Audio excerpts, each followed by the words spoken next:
Olá, meu nome é Jorge, sou professor de Física e hoje a gente vai falar sobre eletrostática. Eletrostática é a parte da física que estuda as cargas elétricas em repouso. Mas para falar de carga elétrica, que é uma propriedade de algumas partículas, a gente vai falar primeiro da evolução dos modelos atômicos. Por exemplo, existe uma evolução histórica dos modelos atômicos. Você começa com um pensamento filosófico, com alguns filósofos gregos, Leucipo, 450 a.C., e o discípulo de Leucipo, Demócrito,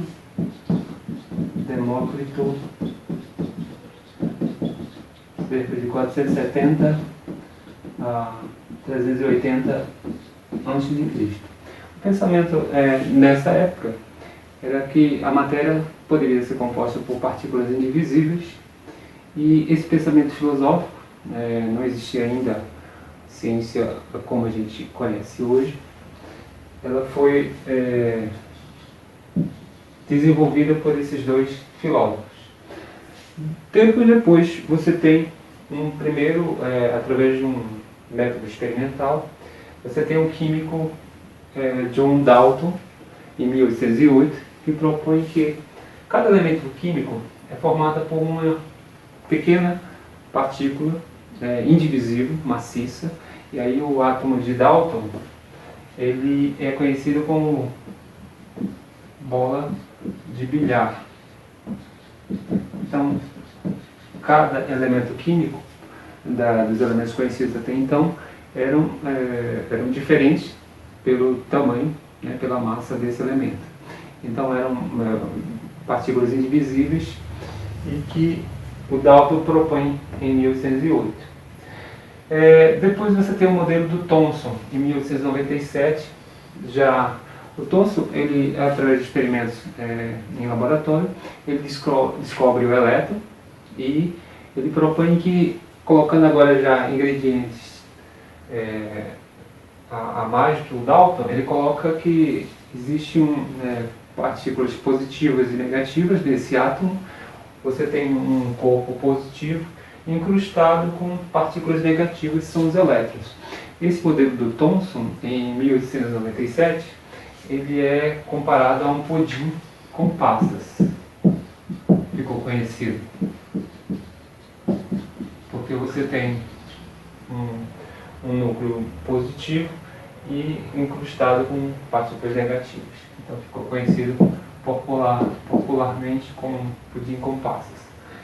Você tem o átomo de Rutherford em seguida, que é o modelo planetário. Já existia conhecimento da presença do núcleo positivo. O próprio Rutherford faz experimentos com uma lâmina fina de ouro, bombardeado com partículas alfa, que são núcleos de hélio. E nessa experiência ele descobre que o núcleo é muito menor que a região em volta. E o experimento de Rutherford define o átomo de um modelo planetário, em que os elétrons na eletrosfera orbitam esse núcleo positivo. Okay? Isso em 1911.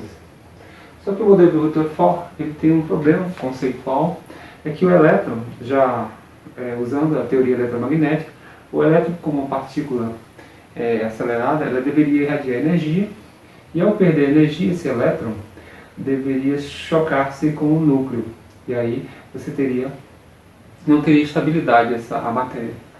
Então esse problema o Rutherford não conseguia resolver. Logo depois você tem o modelo do Bohr, em 1913, e o Bohr, ele, com os postulados, ele resolve esse problema conceitual, incrementando o átomo e colocando camadas eletrônicas, as camadas K, L e Mn. E essas camadas eletrônicas são órbitas estacionárias, em que o elétron não ganha nem perde energia. E se você fornece energia para o elétron em uma dessas camadas, ele salta para uma camada mais externa, de maior energia, e quando ele retorna, ele devolve a energia que ele recebeu. Então você tem um modelo mais estável e consegue resolver o problema do modelo de Rutherford. Esse é o modelo de Bohr. A partir de 1960, você tem a descoberta, a partir de 1960, a descoberta de outras partículas. Porque até então você tinha o elétron, o próton. Em 1932 o James Chadwick descobre o nêutron no núcleo do átomo. E essas partículas eram chamadas de partículas elementares. Em 1960 descobre-se teoricamente que dentro de um próton e dentro de um nêutron existem outras partículas menores de cargas fracionadas. Então, essas partículas menores que compõem o próton, por exemplo, são chamadas de quarks. E, basicamente, dentro de um próton existem 3 quarks. Dois quarks U, que é o quark up, para cima, e um quark down, que é D, para baixo. Então, essas 3 partículas é que formam o próton. Bem? E o nêutron, você tem 2 quarks down, que significa para baixo em inglês, e um quark up, para cima. Então, essa quantidade para o nêutron e para o próton foram descobertas teoricamente a partir de 1960. Essas partículas existem somente dentro do nêutron e do próton, não existem fora dele. Tudo bem? E tem carga fracionada, ou seja, uma fração da carga elementar. Ok, então, com base nessa evolução dos modelos atômicos, você começa com o modelo filosófico até os modelos experimentais, a partir do Dalton, que seria a carga elétrica. Né? A gente conhece as cargas elementares, ditas até 1960, e a partir de 1960 você descobre cargas menores ainda dentro do próton e do nêutron. Então, o que seria a carga elétrica? A carga elétrica é uma propriedade de algumas partículas. Tem partículas que não possuem carga elétrica, por exemplo, o nêutron. O nêutron não possui carga elétrica. Então, é uma propriedade de algumas partículas que lhes proporcionam a capacidade de interação mútua. E essa interação se dá através de uma força de natureza elétrica. Então você tem a carga elétrica como propriedade de determinadas partículas. A unidade de carga a gente vai usar o Coulomb, em homenagem a um cientista chamado Coulomb. Essa unidade Coulomb, por exemplo, um experimento histórico muito importante chamado experimento de Millikan, foi descoberto a carga de um próton e de um elétron. Então você tem aqui tem o mesmo valor, só que sinais contrários. A carga do próton é 1,6 vezes 10 a menos 19 coulombs. E a carga do elétron também 1,6 vezes 10 a 19 menos 19 coulombs, só que negativo. Tudo bem? Então, a unidade de carga, que é essa propriedade, se chama de Coulomb. Existem propriedades importantes no começo da eletrostática que a gente tem que compreender. Na natureza, cargas de mesmo sinal se repelem. Então você tem cargas, por exemplo, 2 cargas positivas, vou chamar de Q1, as cargas positivas, quando colocadas próximas uma da outra, elas se repelem. Do mesmo modo, se você coloca 2 cargas negativas, ou seja, de mesmo sinal, elas também vão se repelir. Então, cargas de mesmo sinal se repelem. E o contrário, se você coloca cargas de sinais contrários, uma positiva e uma negativa, elas vão se atrair uma em relação à outra. Então você tem cargas de mesmo sinal se repelindo e cargas de sinais diferentes se atraindo. Tudo bem? Essa repulsão e atração, depois a gente vai compreender melhor, que, na verdade essa interação é uma força elétrica que atrai ou repele as cargas, mas a gente vai compreender melhor quando estudarmos a lei de Coulomb. Tudo bem? Então essa é uma propriedade importante. Você tem que definir também na eletrostática como um corpo ele pode estar eletrizado, com excesso de cargas. Por exemplo, como é que você define um corpo positivo? É quando ele tem um número de prótons maior que o número de elétrons. Então, se um corpo tem um número de prótons maior que o número de elétrons, esse corpo é um corpo considerado positivamente carregado. Então, o que significa? Se ele tem um número de prótons maior, mais cargas positivas, é porque ele perdeu elétrons. Tudo bem? E o corpo negativo é quando ele tem um número de prótons menor que o número de elétrons. Então ele ganhou elétrons, portanto ele ficou com mais cargas negativas. Tudo bem? Então, existe o corpo neutro quando o número de prótons é exatamente igual ao número de elétrons, que a maioria dos objetos nessa sala, nós também somos considerados neutros, porque o número de prótons e elétrons tem a mesma quantidade. Então, quando você não ganha nem perde elétrons, você é considerado um corpo neutro, tudo bem? Então, o número de prótons é igual ao número de elétrons. A carga de um corpo ela pode ser calculada também, existe uma fórmula. Na verdade, essa é a primeira fórmula desse curso, que seria calcular a carga elétrica de um corpo que possua um excesso ou de cargas positivas ou de cargas negativas. Então, para calcular a quantidade de carga de um corpo, você precisa multiplicar o número de partículas que esse corpo tem em excesso, sejam partículas positivas ou partículas negativas. Então, você tem que saber a quantidade de partículas que o corpo tem em excesso e multiplicar pela carga elementar, que é a carga de um próton ou de um elétron, né? Que é essa quantidade aqui. Então, se essa quantidade for positiva, é porque esse corpo ele é positivamente carregado. Se essa quantidade for negativa, de carga, negativa é porque ele tem um excesso de elétrons, ele é negativamente carregado. Ok, então, agora, fazendo exercício com essa primeira fórmula, que é a quantidade de carga elétrica de um corpo, eu vou deixar disponibilizado o link de uma lista de exercícios. A gente vai fazer o exercício número 1, 2, 3 e 4. O quarto exercício é conceitual.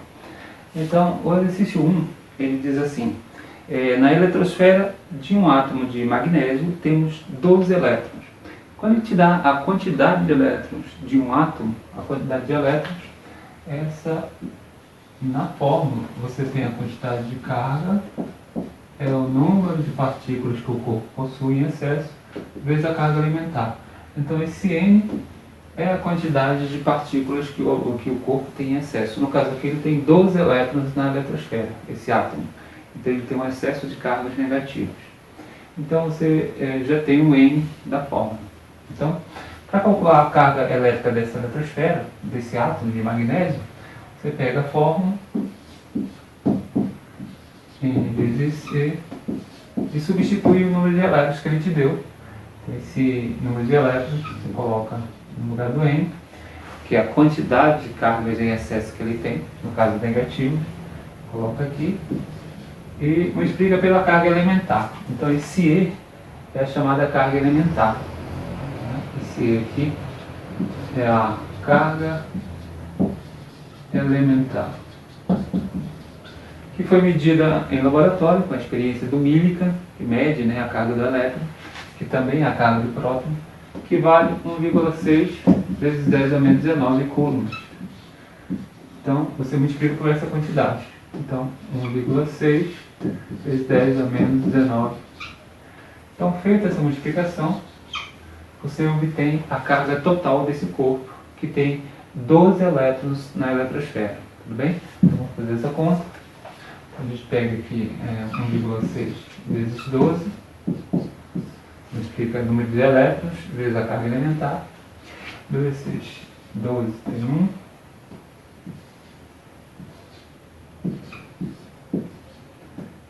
9.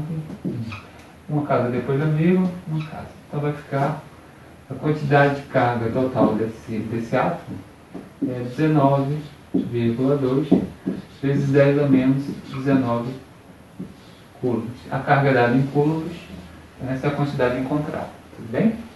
Então a gente pode deixar essa resposta como o valor da carga total desse átomo de magnésio. Então, toda vez que envolver carga elétrica de um corpo, você pode usar essa fórmula.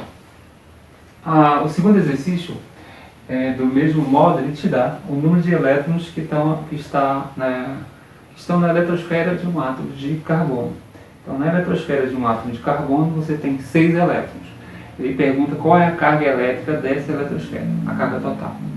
Então, se você tem 6 elétrons na eletrosfera, você pode até colocar aqui nessa primeira questão negativa, que se trata de elétrons, então a carga total é negativa. E nessa segunda, você pega a mesma fórmula, que é N vezes E. Ele quer saber a carga total desse átomo de carbono, e ele te dá o número de elétrons, que é 6, são 6. Você coloca aqui. Então vai ficar 6 vezes a carga elementar novamente. Esse E é a carga elementar, que a gente conhece. É fixo, tá? É 1,6 vezes 10 a menos 19 coulombs, que é a carga de um elétron. Então você multiplica por 1,6 vezes 10 a menos 19 coulombs. Fazendo a conta novamente, quantidade de carga total, é só multiplicar 6 vezes 1,6, 10 a menos 19 repete.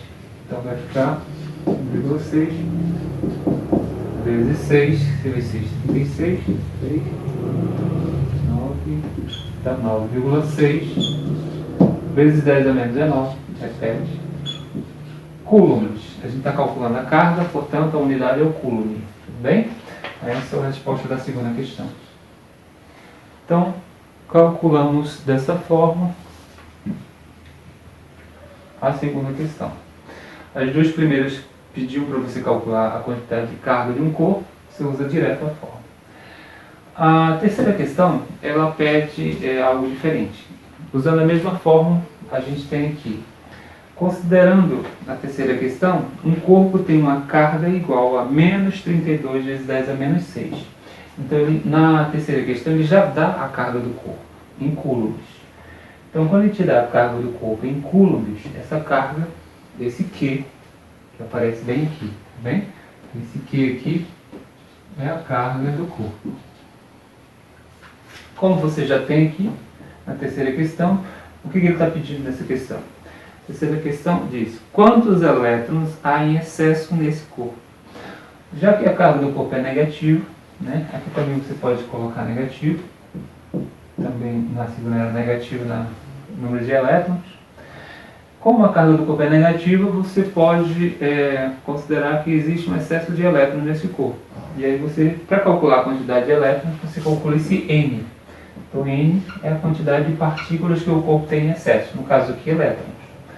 Então para calcular o N, você usa a mesma fórmula, Q é igual a N vezes T. Substitui a carga do corpo que ele deu. Então esse Q é a carga do corpo aqui. Você coloca aqui. Então vai ficar 32 vezes 10 a menos 6. Que é igual o número de elétrons que esse corpo possui. Você deixa, né, a nossa incógnita, N, vezes a carga elementar novamente, o Ezinho, que é 1,6, que a gente conhece. 1,6 vezes 10 a menos 19. Então, para calcular o número de elétrons, nesse caso, você tem que passar a dividir na carga elementar e aí resolver a conta. É isso que a gente vai fazer. Vamos apagar essa parte aqui. Não dá para fazer aqui embaixo. Coloca aqui, N é igual. Você tem 32, 10 a menos 6.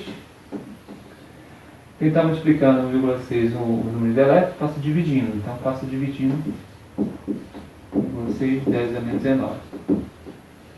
Então, essa quantidade que passou dividindo, então ficou 32 dividido por 1,6, 10 a menos 19. Fazendo as contas aqui, né, vamos dividir aqui 32 dividido por 1,6. Só coloca mais um zero aqui. Aí apaga a vírgula. Então você tem 320 por 16. Vou colocar 2, 16, 12, 20, né? 20 vezes 16, 0, 16, 12, tem 1, 2, 1, 2, 1, 3. É exatamente 320, é 20. Para 20 vezes 16 dá 320, para 320 nada.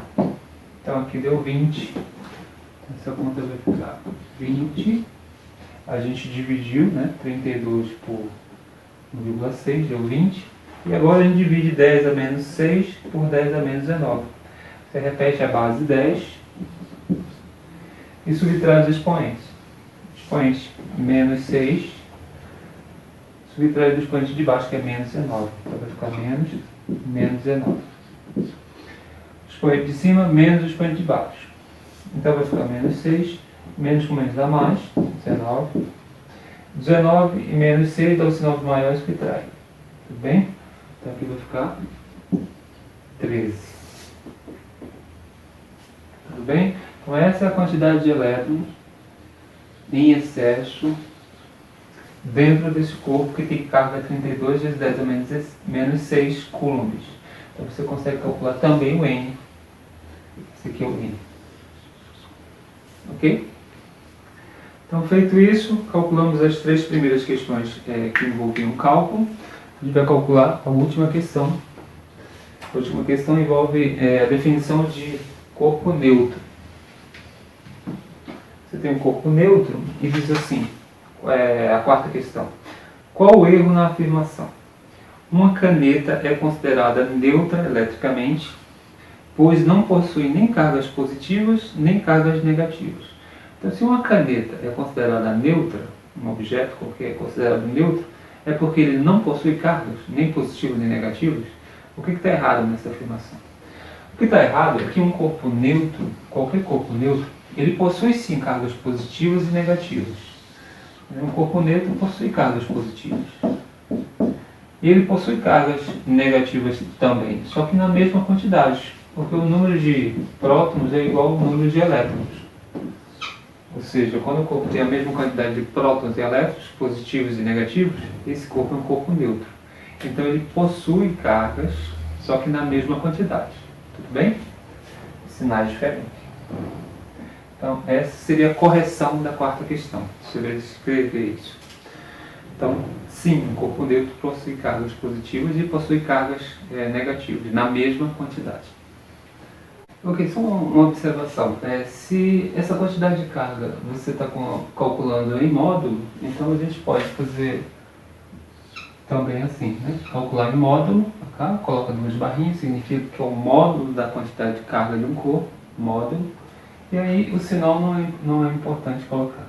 Então não precisa colocar o sinal. Né?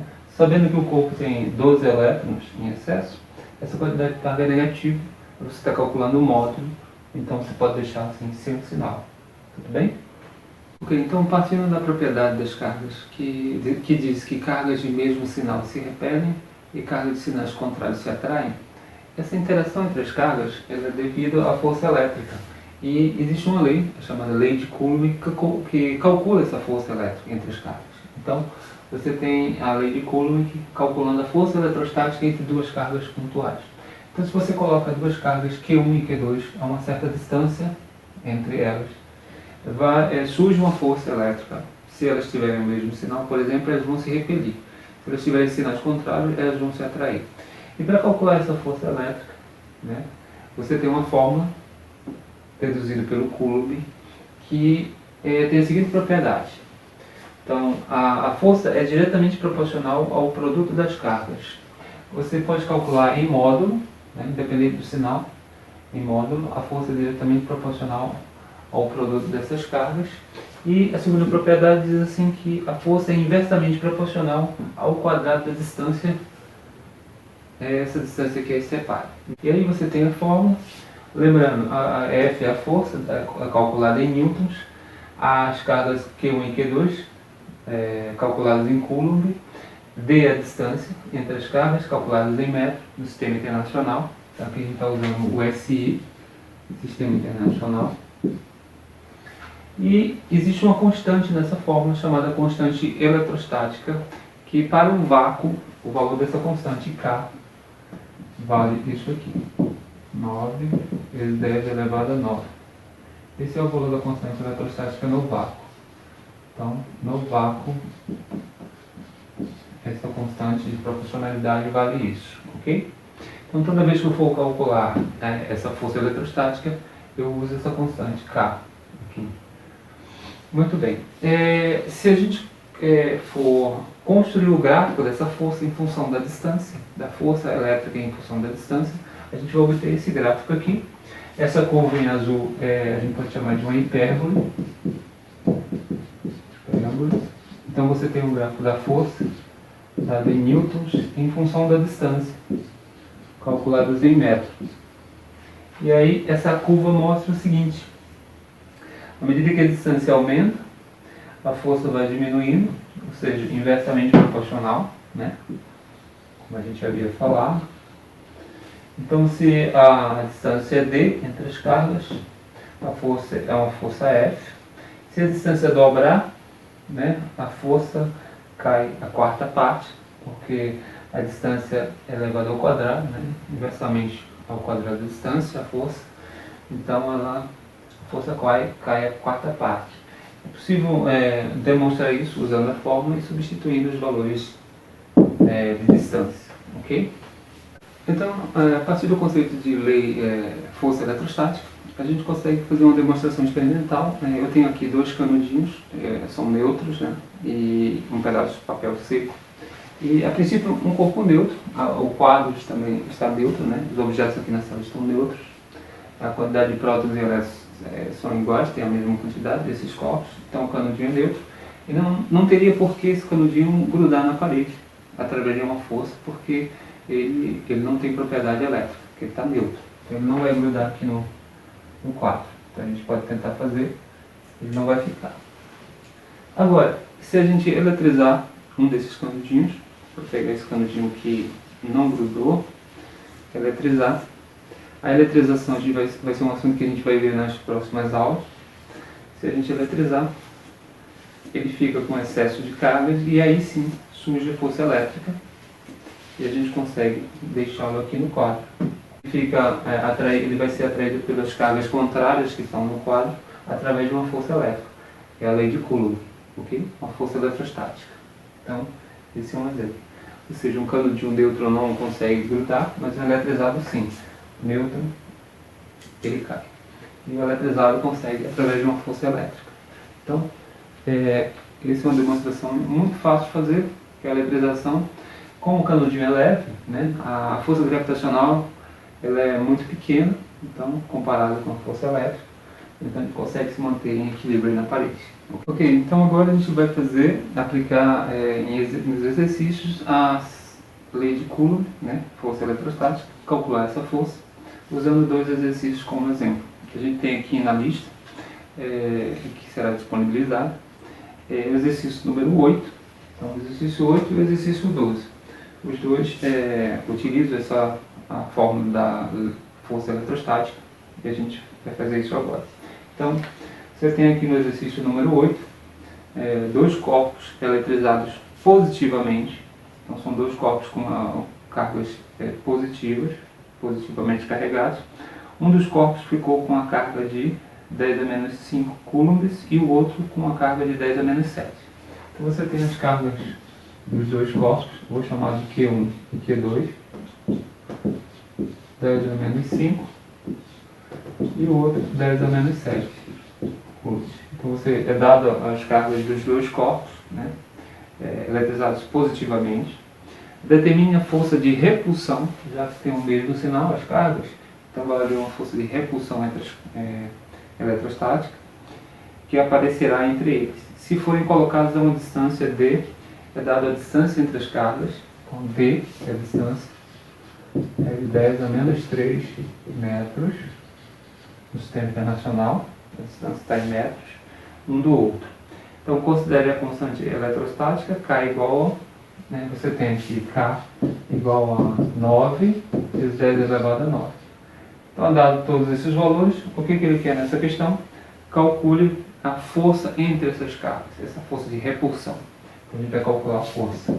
Então, F, quanto vai valer? Então, aplicando diretamente a lei de Coulomb, ele substitui os valores e calcula a força eletrostática. Tudo bem? Vamos fazer isso. Então, fórmula. A força eletrostática é K vezes o produto das cargas, independente do sinal, né, em módulo, dividido pela distância ao quadrado. Então, essa é a fórmula. Vamos substituir e fazer as contas. Força é igual. A constante K é fixo, né, vale 9 vezes 10 elevado a 9. Primeiro valor que eu vou colocar, 10 elevado a 9, vezes a carga 1 vezes a carga 2. Então, é só multiplicar os dois valores, 10 a menos 5 e 10 a menos 7. Dividido pela distância ao quadrado. A distância é dada para a gente, que é 10 a menos 3, só que tem que elevar esse valor ao quadrado. Tudo bem? Então vai ficar 10 a menos 3, que é o valor da distância, eleva-se ao quadrado por causa da fórmula. Eleva-se ao quadrado. Ok? Então é só fazer essa conta e aí você vai ter a força elétrica. Então, força elétrica vai ser... O que eu posso fazer primeiro? Eu vou deixar esse 9 aqui. 9, que seria a constante, né, eletrostática, que vale 9. Vou deixar esse 9 aqui e vou multiplicar primeiro esses potências de base 10. Então esse 10 com esse 10 e esse 10. Repete a base 10 e soma os expoentes. Então você tem um expoente 9, que vai somar com o expoente menos 5, que vai somar com o expoente menos 7. Repete a base 10 e soma os expoentes. Então vamos fazer conta. 9 menos 5 dá 4, 4 menos 7 dá o sinal do maior, subtrai 4, 5, 6, 7, faltam 3, então aqui fica menos 3. Ou seja, ao repetir a base e somar os expoentes, essa soma de expoentes deu menos 3.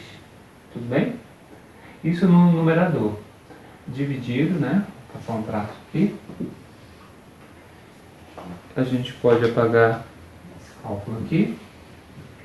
Dividido pela distância ao quadrado.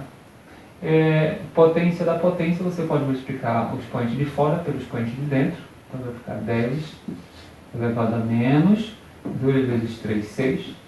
Ok? Você pode multiplicar os expoentes. E aí fazer conta. Esse 9 vai ficar aí mesmo. 9. Esse 10 aqui, divisão de bases iguais. Repete a base 10 e subtrai os expoentes. O expoente de cima menos o expoente de baixo. Vai ficar menos 3, subtrai o expoente de baixo, que é negativo, cuidado. Então vai ficar menos 3, menos com menos dá mais, 6. 6 menos 3 é o sinal do maior que traz, né? Então dá mais 3. Então aqui vai ficar 3. Tudo bem? Divisão de bases iguais. Então esse é o valor da força em newtons entre as duas cargas, uma força de repulsão, porque as cargas têm o mesmo sinal. Então calculamos a força. Ok, então a questão número 12, a gente tem aqui também, usando a força, a fórmula da lei de Coulomb. Questão número 12, a que distância no vácuo devem ser colocadas duas cargas positivas, iguais a 10 menos 4 coulombs, para que a força elétrica de repulsão entre elas tenha intensidade de 10 newtons. Então ele quer a distância, ok? Então ele quer saber a distância que eu devo colocar. Duas cargas positivas que valem o valor das cargas é dado, 10 a menos 4. As duas têm o mesmo valor, ok? E a força ela vai valer a intensidade de 10 newtons. Então, para que a força tenha uma intensidade de 10 newtons, qual é a distância que eu devo colocar essas cargas? Então, para calcular a distância, a fórmula também calcula a distância, tudo bem? Eu já tenho a força, que é 10 newtons, então é só substituir e calcular a distância, normal. Então, vamos fazer isso usando a fórmula aqui. Vou passar uma linha aqui. Então, a fórmula é força, constante K, produto das cargas, dividido pela distância ao quadrado. Então, se eu pego a força, substituo o valor dela, então 10 newtons, no lugar do F eu coloco 10. Ele me deu já a força. Na questão número 8 a gente calculou o valor da força, mas nesse caso eu já tenho o valor. Então o valor da força é 10, então no lugar do F eu coloco 10. A constante K é 9, 10 elevado a 9, que é fixo, né? Essa constante, isso aqui é fixo, vezes o valor da carga 1 e da carga 2, que ele me deu, são valores iguais, que é 10 a menos 4 e 10 a menos 4. Tudo isso dividido pela distância ao quadrado. Vou deixar D, porque eu não tenho o valor da distância, ele quer que a gente calcule, então vamos calcular a distância. Ela é elevada ao quadrado porque na fórmula é ao quadrado, tudo bem? Distância. O que eu vou fazer aqui? Eu vou multiplicar cruzando, colocar um aqui embaixo de 10, não tem nada, que é o valor da força, né? 10 newtons, e vou multiplicar cruzando aqui, esse aqui por esse e esse aqui por esse. E aí isolar a distância. Então vai ficar 10 vezes, que é a distância ao quadrado, então esse aqui por esse, igual a 1 vezes esse valor, que é 9, 10 elevado a 9, 10 a menos 4 e 10 a menos 4. Então, esse 10 aqui que está multiplicando a distância vai passar dividindo, bem? Então, distância ao quadrado Vai ficar repetindo tudo para deixar passo a passo. 10 elevado a 9, menos 4, de 10 a menos 4. E tudo isso passo 10 dividindo para cá. Então a distância ao quadrado é igual a esse valor. Eu vou resolver essa conta e aí eu encontro a distância, tudo bem? Então vamos deixar aqui desse lado. Então a distância ao quadrado vai ser... eu vou deixar o 9 aqui mesmo e vou resolver o numerador. Você tem 10 elevado a 9, 10 a menos 4 e 10 a menos 4. A base é potência de base 10, repete a base 10 e soma os expoentes. Então, na multiplicação, você tem que repetir a base e somar os expoentes. Tudo bem? Então a gente vai fazer isso. Então vai ficar, repete a base, 9 somado com menos 4, 9 menos 4 dá 5, 5 menos 4 dá 1, então vai ficar só 10. Aqui embaixo no denominador tem 10 também, né? Que passou dividido. Então fica 10 em cima, com 10 embaixo, pode cortar. Então d ao quadrado é igual a 9. Quanto vale a distância então? Olha, esse d ao quadrado é igual a 9, a distância vai ser a raiz quadrada de 9. Esse 2 se transforma na raiz quadrada do 9, que está aqui na frente. Tudo bem? Então vai ficar d, raiz quadrada desse 9 aí. E a raiz quadrada de 9 é 3. Então 3 metros. Tudo bem? O resultado negativo da raiz não interessa para a gente, que é uma distância. Ela é positiva. A distância é 3 metros. Então, para que a força tenha intensidade de 10 newtons, a distância entre as cargas tem que ser 3 metros. Tudo bem?